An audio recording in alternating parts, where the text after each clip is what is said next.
জানেন কি, সারা বিশ্বে 21% মেয়ে খেলাধুলার প্রেক্ষাপটে কোনো না কোনো ধরনের যৌন নির্যাতনের শিকার হয়েছে। তারা এসেছে ফুটবল দেখতে, ক্লাবকে সমর্থন করতে, খেলার আনন্দ ভাগ করে নিতে।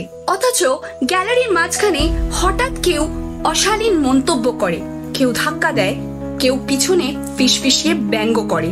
সেই জন উল্লাসের মাঝে মেয়েরা শঙ্কিত হয়, উৎসাহ হারায়। ফুটবল মানে আবেগ, কিন্তু নারীর জন্য সেই আবেগ কি শুধুই ভয় আর অস্বস্তির সমার্থক হয়ে উঠবে? সময় এসেছে বদলে। কলকাতার মাঠে যেখানে 100 বছরেরও বেশি সময় ধরে ফুটবলের লড়াই হয়ে এসেছে, সেখানে আজ এক নতুন ইতিহাসের সূচনা হলো। ইস্ট বেঙ্গল নামটি শুধু একটি ক্লাব নয়, একটা আবেগ। সেই আবেগের সঙ্গে যুক্ত হলো এক নতুন অধ্যায়। আজ মাঠে নামছে ইস্ট বেঙ্গলের মহিলা দল, যারা এতদিন কেবল জাতীয় স্তরে লড়েছেন, আন্তর্জাতিক লিগে খেলার স্বপ্ন দেখেছেন।